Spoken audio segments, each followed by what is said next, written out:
Hi YouTube, it's your favorite girl Cece and I am back again. Today I have with me someone you probably have already seen, my mommy and best friend. Hi. Today we're going to talk about a sensitive subject, and that will be,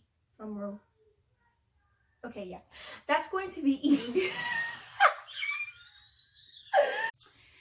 So today we're going to be talking about a super sensitive subject, actually, drum roll please. Eating disorders.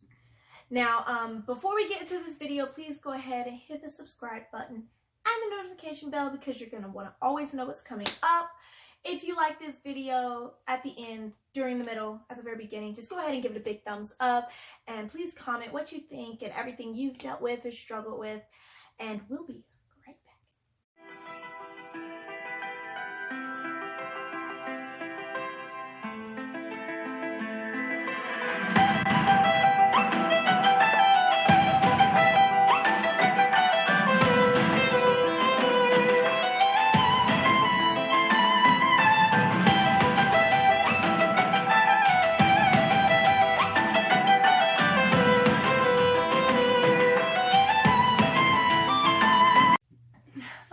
We are back. So I know that you got to see that lovely video and it just melted your heart, made you want to hit that subscribe button even more. So if you haven't done it, go ahead and do it now. Okay, you think I meant to sales, like, yeah. Anyway, okay. So I want to talk to you guys specifically about eating disorders because shockingly, I'm one of those people that have dealt with no. Now, my mom's going to talk to you a little bit about like what it's like being a mom and her perspective and all that great stuff. Super exciting, right? Yeah. The look on her face like, no. So, go ahead, Mom. Okay. Well, from our experience with eating disorders, whenever Cece dealt with this, it was difficult for me as a mom because I think I found myself always stressed trying to figure out, was she eating? It wasn't one of the eating disorders where she made herself, vomit or anything like that. It was more of she was just sick on her stomach all the time, so she wouldn't eat. And I would look forward to, as a mom, eating together and being together and doing things together, but life was a little bit hectic at the time, so I would just check and make sure everybody ate and everybody did their thing. And when I realized that she was going through days at a time without eating, I made it my business to check all the time. And for me, it was rather heartbreaking because I would find out Cece's not eating, she hasn't eaten today, and then I'd have to try to force her to eat, and she's a big girl and I'm trying to figure out how to get her to do what she needs to do to take care of her body. Yeah, so speak on that note, I want to say that eating disorders are so different. I know I've heard of like bulimia, there's anorexia, and honestly there's several others actually that I wasn't even aware of until after I had gone through some time. Right. And so from my experience personally, I didn't know I had an eating disorder. Like in my mind, like throwing up because you wanted to be smaller or, all those kind of things were silly to me. I just thought you don't need that kind of stuff to cope. And so I didn't realize I had an eating disorder until I went to the hospital one day because I was having some severe trauma stuff. I will tell you guys my story on another episode. So if you really want to hear about my story and why I even started having an eating disorder, please put it in the comments and I'll be happy to do a video on that if I get enough. So. Absolutely. Alrighty, so for me, I didn't know I had an eating disorder until, I went to the hospital, and no matter where I went, the chiropractor, the massage therapist, whatever I went to, they were always like, do you have an eating disorder? We know about this kind of stuff. And I was like, no, absolutely not. I was like, yeah, I like to eat, thank you very much. And they were like, But this one day, we went to the hospital and they're like, did she have an eating disorder? And I said, no. And at the same time, my mom said, yes. And we kind of looked at each other like, okay, who's right? Like, who's wrong? And they looked at my mom like, you're obviously right. And I was thinking, how is she? I know, I don't throw up. And that's when she said, she doesn't throw up or anything silly like that. She just won't eat. And I was like, oh. And so that was my first time realizing that I struggle with the eating disorder. I have probably struggled with the eating disorder from like probably 14. Yeah. Okay, well, like, it originally probably started back when I was like 10. Right. 10 and 11. And then, like, when I was 12 and 13, when I was 12, I got better because we moved in. No, I was 13. I got a little better because we moved in with a family. At the time, we were struggling with some things financially, so we moved in with a family, and I started eating all the time. Like, I didn't have any troubles. I felt more relaxed. True. And so I just ate, like, I didn't think about it, because, again, I didn't notice it was a problem of mine, so I always would just, I'm just going with the punches. I was adaptable, but not really adaptable of a child. Honestly, like, I appeared to be adaptable, but on the inside, I was really dying all the time. Like, I wasn't good with, like, a bunch of trauma or, like, just stressful environments in general. Just, like, moving or having, like, one time we had ants, and, like, I think I just nearly peed on myself. Like, I just have never, yeah, I know. Like, so I'm not really that good at it, even though I'm the one who would, like, jump on and take authority and be like, we need to put stuff down, kind of thing. So I started eating well, but then once I got 14, we moved to another place by ourselves, and it ended up being a hectic apartment. It was not good. Yeah, the look on our face. Yep. They had painted the walls, and trust me, let me just tell you, underneath the paint was bad stuff. Yep. Yeah, real bad stuff. Real bad stuff. So anyway, that was very traumatizing to me, and I think I just... I think I had an eating disorder. Yeah, maybe. She had a life disorder. She's like, I'm not cooking. I'm not clean. I'm just gonna sit in a spot. Yeah. It was really bad. It was bad, and it was bad for everybody, So it's just like things manifest different ways, and people always dealt with their trauma different ways. So for me, that was really traumatizing, and I already dealt with my own share of other trauma before that. So everything just kind of just hit at one time, and I just was struggling with it. Then we moved to some other really bad places, and it basically just got to where we found ourselves. It was 7 people in one motel room. Again, if you want to know the backstory, feel free to comment, and I'm sure I could do a fun video about She can do several fun videos. It's a long story. So anyway, if you guys want me to start incorporating a weekly or not bi-weekly, every other bi-monthly. Bi-month. Yeah. There she go. Anyway, that's why she's my best friend right there. She helps me. Anyway, story time. I'm sure that my life alone has plenty of stories for you, So anyway, so we ended up in this motel, and I was cooking and cleaning. She was in school because she went late in life. And she was working. She was doing Uber. My dad was working 2 jobs. My sister decided to get a job. And so that left me at home with my other siblings. By the way, it's 5 of us kids. So that was me taking care of 3 younger siblings. Yeah. And just imagine, everyone's dealing with their own coping mechanisms of trauma. So there was like a bunch of different personalities, a bunch of different reactions, and, a bunch of different coping mechanisms. And I was like, wait, I'm trying to pretend we're normal kind of thing. And I just wasn't eating. Yeah. So then we moved into our house. God did a miracle for us. We got a house, and that just was really exciting. But yeah, once we got the house, my reality kicked in about all my previous past younger child problems, trauma stuff. So I once again found myself like, I'm in a good house, I should be in a good place, but I'm not eating. And I didn't notice it until I started getting counseling and ended up in the hospital because of it. Wow. That's my little sister. Hold on. Yeah, so she's gone now. And so basically I went to counseling. I started actually having a case happen. So yeah, it was really big. It was really intense. And I ended up in the hospital because it was just very, how is it traumatizing yet in this video? Yeah, well, if you guys can count how many times I say traumatizing by the end of this video, I might give you a shout out in my next video. So yeah, anyway, it was a very, very bad situation. And I just ended up sick on my stomach all the time. I didn't really see it as like, I just want to not eat or I'm trying to be small. It had nothing to do with my appearance. I thought I looked great. I did look great, I actually, after I started eating, did you hear that eating? Mm-hmm.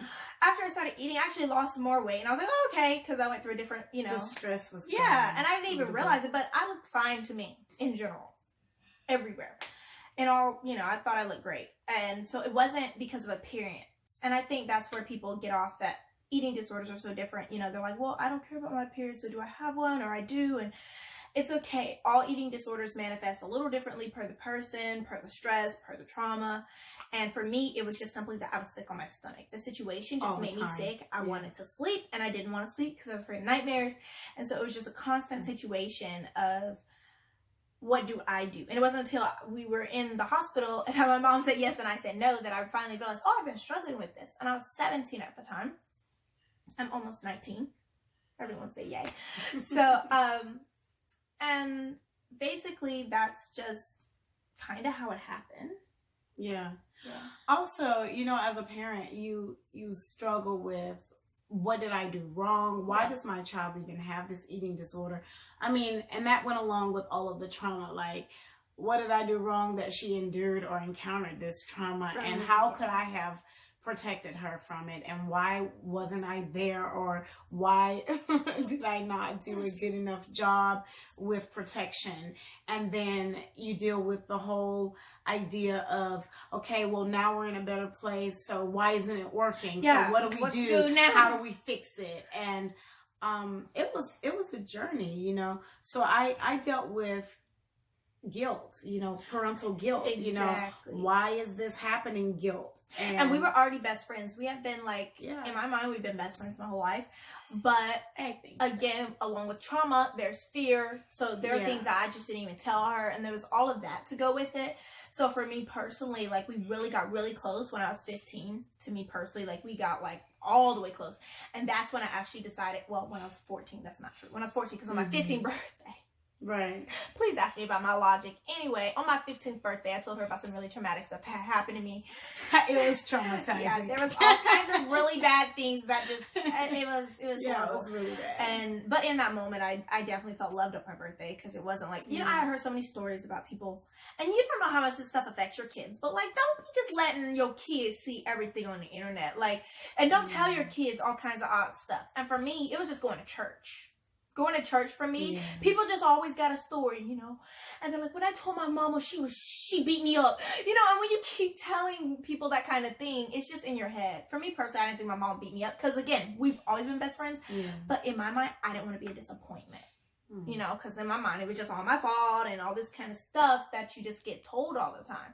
And so just make sure that when you say certain things to your kids, or when your kids are out there, that you're having those crucial conversations at home, because again, you can't stop them from going to church, you can't stop them from, you know, going to school if that's what they do, but you definitely need to like say those kind of things when you're home. Hey, you're not a disappointment to me no matter what, and if you are going through something, let me know, you know.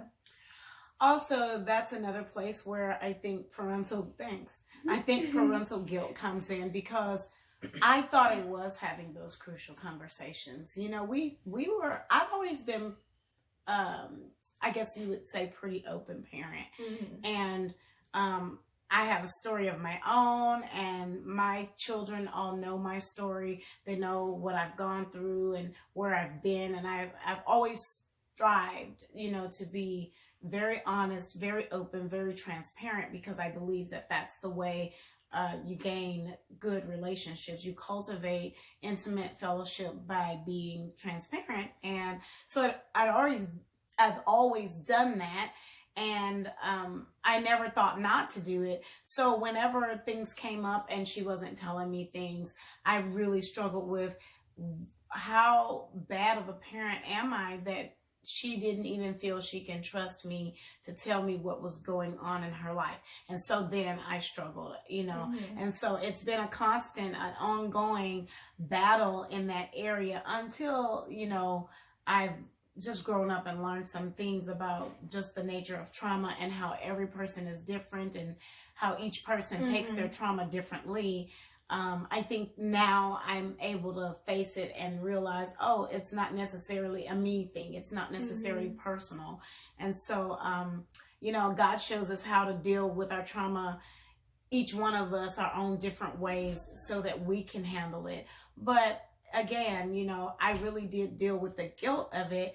And, you know, it's not necessarily a personal thing. These things just happen. Yeah, and that's what I want to say. On that note, if you are a parent and you did find out something about your kid, or if after this video you're inspired to go talk to your kids and your kids have something to tell you, don't believe that, because again, she's always been my best friend, and I never thought she was going to beat me up. I never thought that, you know, I even didn't think that she was going to be so disappointed in me as much as I was going to be disappointed if I actually said it, if that makes sense. Like, you have to deal with self-disappointment too.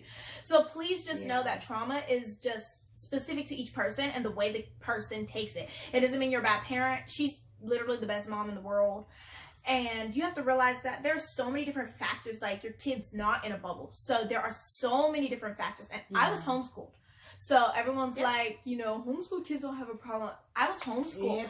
So there's a world, you know, I was homeschooled, and there's still a world out there. You still get impacted so many ways, so many different ways, by so many different voices. And again, your child does the best they can to do what, you know, they feel is best or they feel is right. But when you have all this opposition, again, we have the devil to deal with. We have people's fleshes and the devil trying to influence people's fleshes, and all those different things just come together. We also have people who don't understand God. So the lack of knowledge all gets implanted, and then you're doing your best to do what you can. And if your kid goes to public school, then that's a whole another element that you just, you know, that then you got to deal with if they're being bullied and don't want to, you know, you have all kinds of stuff when they do that one. And sometimes they're being bullied by the teachers. Exactly. So it's just too much, you know, especially if you are a single mom or something, or a single dad, because I've met a few. And if any of those things, they're all factors, and your kid takes that the way they take it, and none of it's your fault, like, at all. Unless, again, you've purposely done something to want to alienate your kid or something. It's not your fault. And then if you have, there is God, there is repentance, and you can try it again, and it's okay. Like, I think when we first were going through it, she was just like, you know, what can I do better to make you want to eat? And I was like, absolutely nothing. And she was like, please, let's repeat. Like, can we start over? Can we just try it again, you know? And it's not that at all. And I just think that everyone should know that. It's not anything you're doing necessarily that's making the kid feel the way they feel. It's just they struggle with what they struggle with. So also, depending on your relationship with your child right now, like Cece said, if you get off of this video, once you're done watching it, and you decide, well, maybe I should talk to my children and see what's going on with them in their own little world, especially if they go to public school, because, you know, we find a lot of times when your kids go to public school, they have a little world of their own while you're over here in your own world. So, you know, it's prudent to go and see, well, where are they in their world, and what are they doing, and how is life faring for them? Because just because you think on the home front things look good, it does not mean that they're not being influenced by outer sources that are causing them to have trauma that you may know nothing about, which was the case in our family. It wasn't necessarily just some inside stuff. There was a lot of outside stuff going on that we knew nothing about. Well, I knew nothing about. Obviously, Cece did. But if you do find that you are, your relationship is whatever it is with your child, you talk to them after the video, and you find out something, you know, there will be ways that you will need to brace yourself, I guess. You need to brace yourself so that you don't respond in one of the ways that I found that parents seem to respond sometimes. Exactly. So, and also do realize that if you are in a co-parenting situation, or both parents are in the house, that factors in too. Just because you may be the best mom in the world don't mean your kid feels like, you know, they got the best daddy in the world, or they got the best mom in the world. And I will just speak from a very transparent point of view. My parents weren't always in the best cohesive relationship, and that puts stress on a kid, even if it's just literally like, you know, you weren't paying the bills. Like, they don't, in a kid's mind, they don't necessarily know that it was literally about $5, or that it was just about next time we're not gonna buy that. You know, it doesn't feel like that to them. To them, it's terrifying, or, you know, really stressful. Some kids really got it, because my sister, she would just be like, oh, they're just arguing about this, it's no big deal, let's play. And I didn't want to play. I want to hide in the closet. Like, I'm like, no. And so it just depends on how the kid takes it again. So do be aware that if you are in that kind of situation, there's those influences too. You know, the kid has to worry about, you know, your stresses as well, you know, especially if they feel them from you. So yeah. Also, you know, you can seek counseling.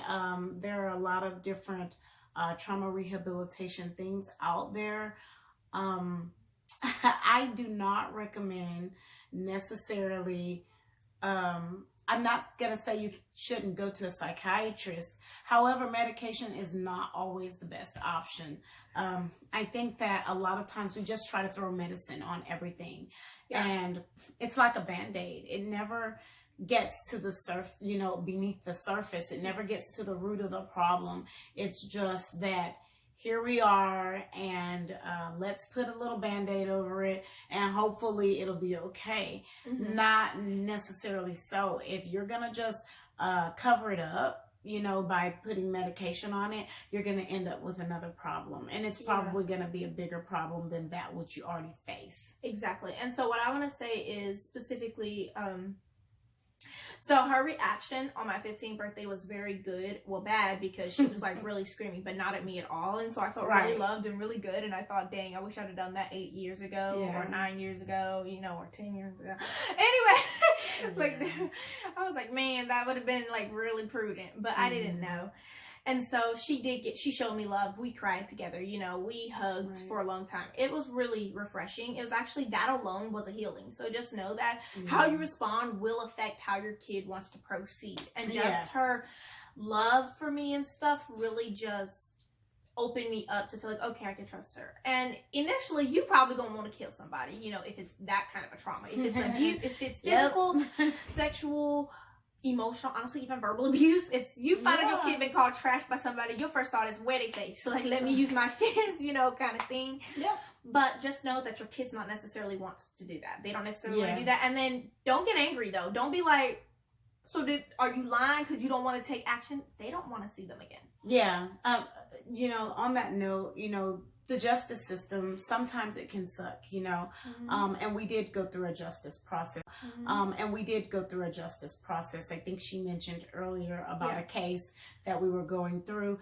And to be honest, when we first started with it, we started a couple of years later after she told me. I wasn't even ready. I first found out a little something at 12-ish. And then I lied about it. I'm just being honest. I didn't really tell her because I was scared. And then I found out the truth when she was 15. And then at that point, I was like, okay, how do we proceed? And one of my professors, again, I did go to college late. I was in my 30s when I went to college. And one of my professors told me the things like how to proceed and do whatever, and I brought it home to her, and she was like, no. I was like, that's cute. Right. And so then you have to understand that it's not necessarily that they're lying or anything. It's just, this is traumatic. All their emotions are just only as strong as their emotions. For me, mine were just frail. I was like, and then it wasn't until 17 when we actually proceeded to do something. And honestly, just from the way that it went, it could have gone either way, whether we started at 12, whether we started at 8, whether we started at 17 like we did. But there didn't seem to be justice for us in the sense of the system bringing it. Yeah. So, you'll always have those things to deal with too, and that's another trauma it is, because then you feel you have to realize you're gonna resurrect some feelings in your child. I mean, they about to resurrect some feelings in you that you didn't even know, especially if you came from a past you think you're all cleaned up, all good. All of a sudden you're like, man, I'm ready to kill, steal, and destroy. Oh wait, that's the devil. Anyway, so like, it's just it's not necessarily the greatest situation. Right.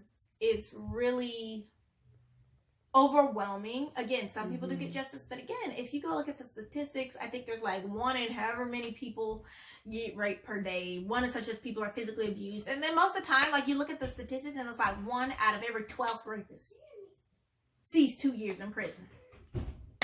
And it's ridiculous. Domestic violence, it's not, violence outside of domestic violence. You can do self-defense and end up in jail. So so it's just, that is really difficult, so just know about all those things. And then before we close out, I want to say that we talked about like not feeling guilt and, you know, all those different things. But now I want to talk about a few things that I have done to actually overcome, because I am better. Now I'm actually hungry right now. My God. Anyway, that is beside the point. But what... Oh my gosh. Okay. One thing that, the main thing that got me through it is Jesus. Yeah. And, you know, some people are afraid to share their faith. I'm not. I literally want you guys to know that's what got me through the hard days is Jesus. And then there are practical steps you could take as well. She was talking about earlier, not medicating everything. I don't do medicine, but a lot of people I know, they really do feel like they need it. That's okay. As long as Jesus is your anchor and, you know, in that, because it's going to get you through more than any medicine or anything else will. The reason I say that as long as Jesus is your anchor really is because a lot of those medicines, the side effect is what? Depression, suicide. So you'd be like, my kid was a little depressed, or they were depressed, they have eating disorders, but now they have eating disorders, they're depressed, and they're about to kill themselves. You know, so you need that foundation or something. Right. For me, she has always kept a very deep foundation in my faith and stuff. She helped me through all of my doubt, my waverings, and I've had them, but because my foundation was so good and strong, and because there were certain things that just wouldn't leave me no matter how bad the day. And so for me, that foundation is what really helped me get through all those things. Jesus is really real, y'all. And if you're not walking with him and you don't know how to, I will leave my information in the link in the description box. Yep. And you can contact me via Instagram, via, you know, telephone, via email probably. Email and Instagram, you'll get me fastest. Telephone, I'll be blocking odd numbers. Anyway. This person. I usually do pick up though, but I will put down my email and put down my Instagrams. Yeah, you probably have already seen that by now, but yeah, three. That is if you do want to find a way to get better into contact with that, so that you can feel that relief, because you can go through these things and get in this place where you think everything should be great and it's worse than it's ever been. And you're like, this is the happiest time of my life and it's the worst time of my life. And so if you want to get in contact, please do that. Also, if you already know Jesus, you love him, but you want to know like how to further, you know, things with your journey, please also, again, all my stuff will be in the description. Another thing that I do that's personally helpful is essential oils. Now, that is a very natural way, but it is like medicine. But again, most of the side effects are not there. Again, it depends on which oils you use. So again, if you want to reach out to me, sure, do that, because I have some that are really good and then some that are really good, but they don't seem good initially, if that makes sense. Like there's this one oil I would take and then I'll end up like throwing up all over my mom in the emotional sense of the word. I'm like, oh my God, do you know what happened to me? Like there's just some that they release that part, but once you get it out, you always feel a lot better. Right. I don't know if the parents will. I don't know about that. But again, we didn't have a church for a long time. We still don't have a church. We go to church. We go to a church now, here and there. We actually really like it so far. Yeah. But yeah, it's that we'll see, because the church has really messed me up a lot. The church is one of the places where a lot of the trauma was endured in the first place. So, I mean, that's not a reflection on God or Jesus Christ. That's just a reflection on the fact that there are people in the church and not all of them even know God or Jesus Christ. And some of them, the devil just sent up in there to cause havoc. So you just have to, you know, you have to walk out your own story. Also, I don't know if you wanted to mention, we both have books coming out. Yes. And that's what I was going to mention. Yes, she got it. We both have books coming out. So I'm the nonfiction girl as of now, and Cece keeps trying to tell me that I can do the fiction thing, but she's the best fiction and I'm the fiction writer, and right now I'm not the nonfiction girl. But we'll see. She can do nonfiction. See, and she's actually but we have books coming out. on the subject matter right now of the first subject matter is the getting to know God piece. You know, if you want to know or have an intimate relationship with Jesus Christ, one that's going to propel you through all of your circumstances. Not saying that you'll never feel anything. You will feel things. Things will come at you. Yet you will always have a solid anchor if you know the things that we put in these books. So my book is personally on having an intimate relationship with God. And her book, oh man, it's a grand character from the Bible, but it's such an awesome book that if you read it, you'll be like, does the Bible say that? Wait a second. It's really, really good. And I don't want to spoil it. I don't know if she wants me to tell you. I'm not going to tell you who it's about, actually. Okay. Because that would just, that now you guys want to know. Yeah. And if you really, really, really want to know, please blow up my Instagram. Shout me out all the time, and I will be shouting you guys back out. I will be just driving up that, you know, anticipation for the book because it is coming soon. And you guys want to be the first to get it, you know, as a matter of fact. If I like some of y'all, did I say giveaway? So anyway, if you guys really enjoy this channel and you tell all your friends about me and I get to 1,000 subscribers, there will be an automatic giveaway. And then when my book comes out, if I get a lot of desirous readers, there'll also probably be something there too. So just stay tuned. Again, we also have a program for that was my next trauma. thought. Yeah. Trauma rehabilitation. Yeah. Because it was born out of all this stuff that we've gone through. Yeah. You know, because first off, your mom will go through her stuff, you go through your stuff, but everything that you go through, your mom will go through. So, it's born out of that. If you want contact information, that is a paid course. Like, you have to pay to go through it. But again, I mean, there's scholarships and all those great things and the working. So please reach out to us, especially if you just, you know, if you just need someone to say something to. We love to be here for people. That's our heart. And that's why we want everything to go well with our businesses and stuff. Because we do want to help you guys as much as possible. And we love you so much. Yeah.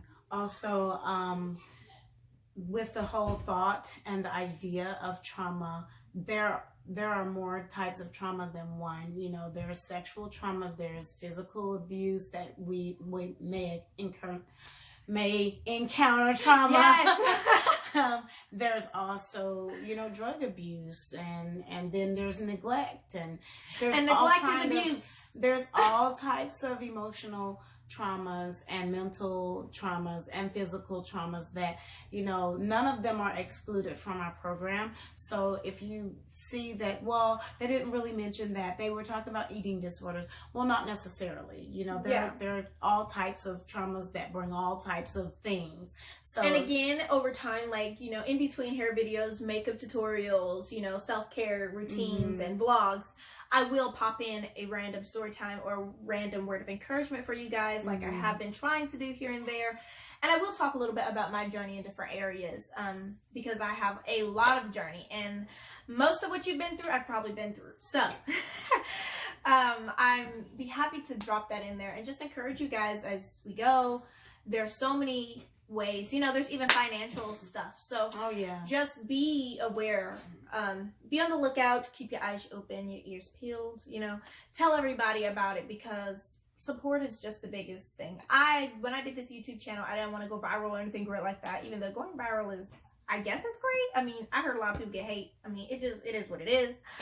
But I just want to be here for people. I want to support people, and this is fun for me, you know, getting to meet people. I honestly don't have like a bunch of friends. Again, she's my best friend and almost my only friend. Oh my God.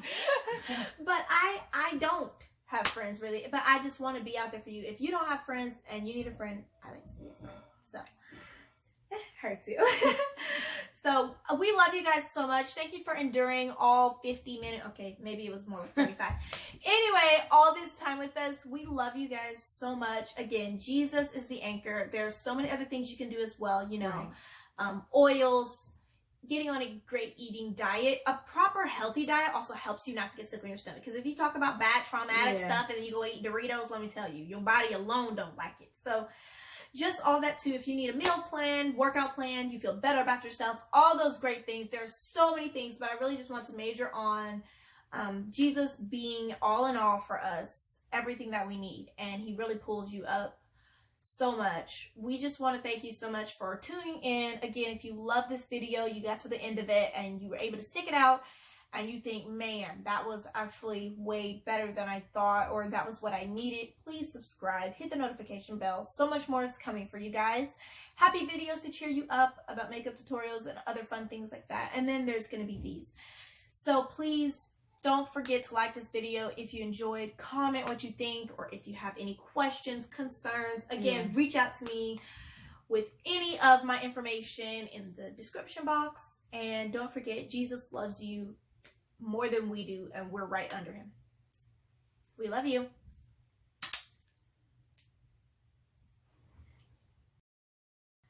I know we already said goodbye, right? Well, we just want to pop back in for a little PS.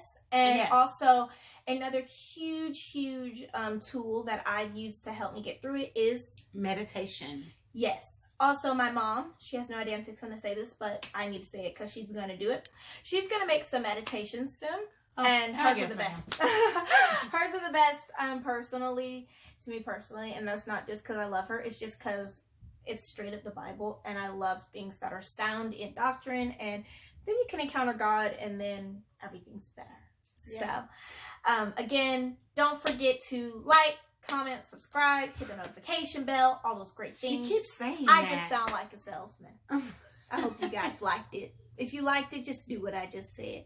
Do I need to reiterate for y'all? No, I'm just kidding. Yeah. Turn it off. Alrighty, we love you guys.